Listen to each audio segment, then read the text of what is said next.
صلوا علی الحبیب صلی اللہ تعالی علیہ وآلہ وسلم۔ عن انس رضی اللہ عنہ قال کان اخوان علی عہد النبی صلی اللہ علیہ وسلم وکان احدہما یأتی النبی صلی اللہ علیہ وسلم والآخر یحترف فشکى المحترف أخاه للنبي صلى الله عليه وسلم فقال لعلك ترزق به۔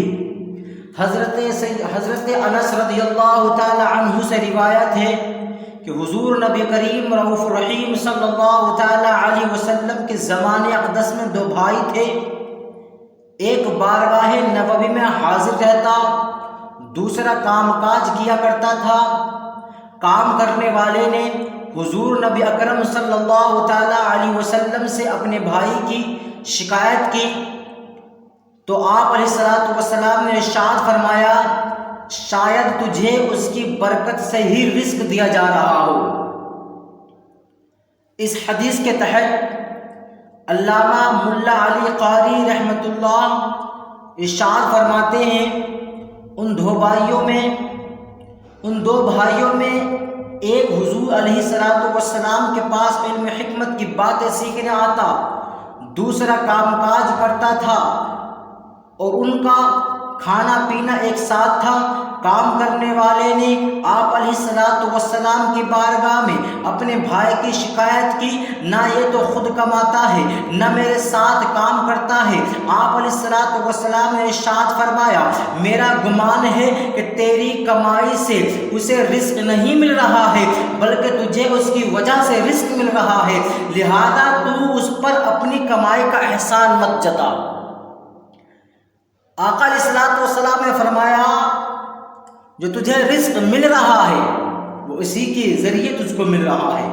میرے آقا علیہ الصلوۃ والسلام نے حدیث مبارکہ میں لفظ فرمائے لعلک ترزق بہ، شاید تجھے اس کی برکت سے رزق دیا جا رہا ہے۔ دلیل الفالحین میں ہے سرکار دو عالم صلی اللہ تعالی علیہ وسلم نے اس کے بھائی کے طلب معاش نہ کرنے اور اس کے اکیلے کمانے پر اسے تسلی دیتے ہوئے ارشاد فرمایا ہو سکتا ہے کہ اپنے بھائی کی وجہ سے تمہارا طلب معاش کے لیے نکلنا تمہارے رزق کی آسانی کا سبب ہو، کیونکہ جب تک بندہ اپنے بھائی کی مدد کرتا رہتا ہے اللہ تبارک و تعالیٰ اس کی مدد فرماتا رہتا ہے۔ اور ایک حدیث مبارکہ میں ہے میرے آقا علیہ الصلوۃ والسلام ارشاد فرماتے ہیں تمہیں تمہارے کمزوروں کے سبب رزق ملتا ہے۔ اگر گھر میں کوئی کمزور ہے، آپ رزق تلاش کرنے کے لیے نکلے، کاروبار کرنے کے لیے نکلے تو اللہ تبارک و تعالیٰ ان کے سبب تم کو رزق عطا فرماتا ہے۔ اس حدیث کے تحت ایک بات پر تنبیہ ہے، اس بات پر تنبیہ جو شخص لوگوں سے امیدیں منقطع کر کے اللہ تبارک و تعالیٰ کی طرف متوجہ ہو جاتا ہے، وہ اپنی تدابیر چھوڑ کر اللہ تبارک و تعالیٰ کی تدبیر پر بھروسہ کرتا ہے تو اللہ تبارک و تعالیٰ اسے کافی ہو جاتا ہے۔ ایک حدیث پاک میں ہے میرے آقا علیہ الصلوۃ والسلام ارشاد فرماتے ہیں طالب علم کا رزق اللہ تبارک و تعالیٰ کے ذمہ کرم پر ہے۔ اللہ تبارک و تعالیٰ نے طالب علم کا رزق کو اپنے ذمہ کرم پر لے لیا ہے، یعنی اللہ تبارک و تعالیٰ طالب علم کی ضروریات اور جتنی بھی حاجتیں ہیں آسانی سے پوری فرما دیتا ہے، اور اس کی رحمت طالب علم کی سرپرست کی طرف متوجہ ہوتی ہے اور سب کاموں میں اس کی کفایت کی جاتی ہے۔ محقق علی الاطلاق شیخ عبدالحق محدث دہلوی فرماتے ہیں کہ اس شخص نے حضور نبی کریم رؤوف الرحیم صلی اللہ تعالی علیہ وسلم کی بارگاہ میں اپنے بھائی کی شکایت کرتے ہوئے کہا کہ اس نے سارا بوجھ مجھ پر ڈال دیا ہے، اسے میری مدد کرنی چاہیے۔ تو آپ علیہ الصلوۃ والسلام نے اس شخص کو بھلائی کی کفالت کرنے پر صبر و ہمت کی تلقین کرتے ہوئے فرمایا جو کچھ تو کما کر اپنے بھائی پر خرچ کرتا ہے یہ سب رزق تجھے اسی کی برکت سے دیا جاتا ہے۔ حدیث سے یہ بات واضح ہے کہ جو فقراء بالخصوص اپنے قریب رشتہ داروں کی کفالت کرنا رزق میں برکت کا بہترین ذریعہ ہے۔ مفسر شہیر محدث کبیر حکیم الامت مفتی احمد یار خان نعیمی فرماتے ہیں یہ شخص اپنے کو خدمت دین کے لیے وقف کر چکا تھا۔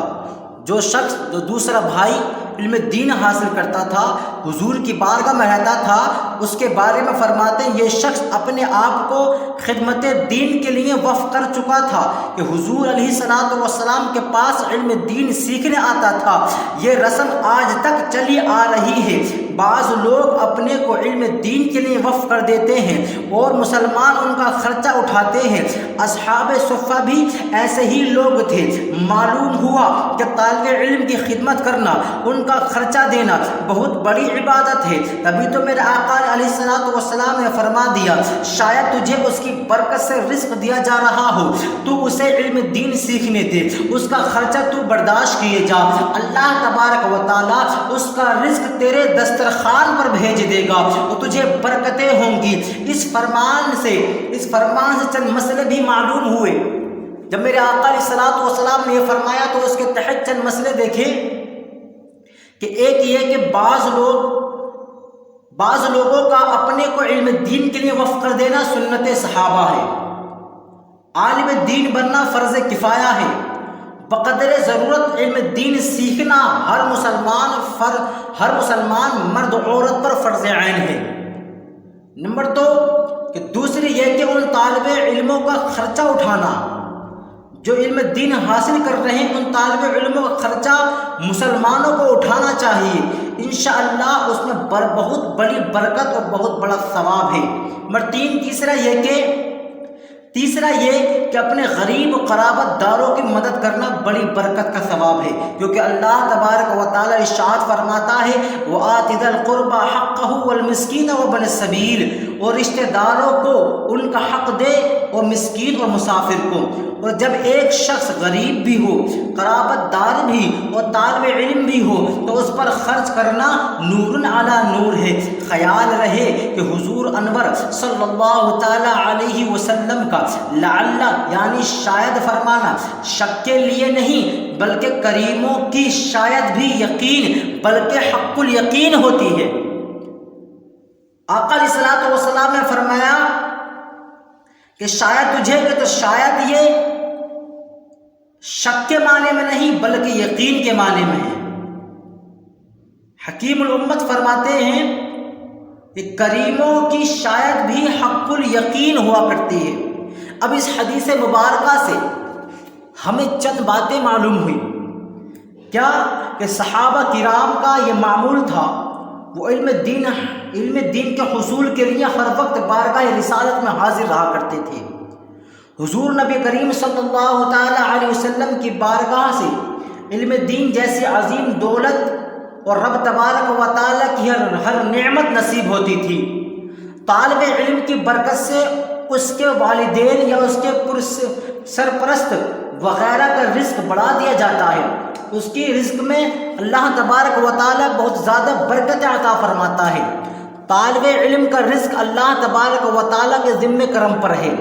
جو اپنے رزق میں وسعت اور اللہ تبارک و تعالیٰ کی رحمت اور دین و دنیا کی بھلائی کا خواہاں ہو، اسے چاہیے کہ دینی طلباء کے ساتھ خیر خواہی کرے اور جو سب کچھ چھوڑ کر اللہ تبارک و تعالیٰ پر توکل کرتے ہوئے علم دین سیکھنے میں مشغول ہو جاتا ہے، اللہ تبارک و تعالیٰ بغیر کسب کے اسے رزق عطا فرماتا ہے۔ اور اللہ تبارک و تعالیٰ کے بعض نیک بندے ایسے بھی ہوتے ہیں جن کے سبب دوسروں کو رزق دیا جاتا ہے۔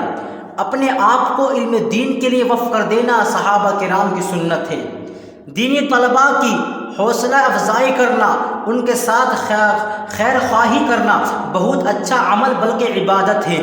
اور اگر کسی کو اللہ تبارک و تعالیٰ نے اس بات کی توفیق بخشی کہ وہ راہ خدا میں اپنے کسی قریبی عزیز رشتہ دار دوست و احباب وغیرہ کے ساتھ خیر خواہی کرتے ہوئے ان پر خرچ کر رہا ہے تو اسے چاہیے کہ ان پر احسان نہ جتائے بلکہ اللہ عز و جل کا فضل اور کرم جانے اور اللہ تبارک و تعالیٰ کا شکر ادا کرتا رہا کرے۔ جب تک بندہ اپنے بھائی کی مدد کرتا رہتا ہے اللہ تبارک و تعالیٰ بھی اس کی مدد فرماتا رہتا ہے۔ فقراء بالخصوص اپنے قریبی رشتہ داروں کی کفالت کرنا رزق میں برکت کا بہترین ذریعہ ہے۔ ہمیں اپنے متعلقین کی خبر گیری کرتے رہنا چاہیے اور جتنا ممکن ہو ان کی مدد کرنی چاہیے، کیونکہ جب تک بندہ اپنے مسلمان بھائی کی مدد کرتا رہتا ہے اللہ تبارک و تعالیٰ اس کی مدد فرماتا رہتا ہے۔ اللہ عز و جل سے دعا ہے کہ وہ ہمیں توکل کی دولت عطا فرمائے، حصول علم دین کا شوق اور ذوق عطا فرمائے، علم دین سیکھنے سکھانے والوں کی اللہ کی رضا کے لیے خیر خواہی کرنے کی توفیق عطا فرمائے، رزق حلال کمانے اور اپنے گھر والوں کو رزق حلال کھلانے کی توفیق عطا فرمائے۔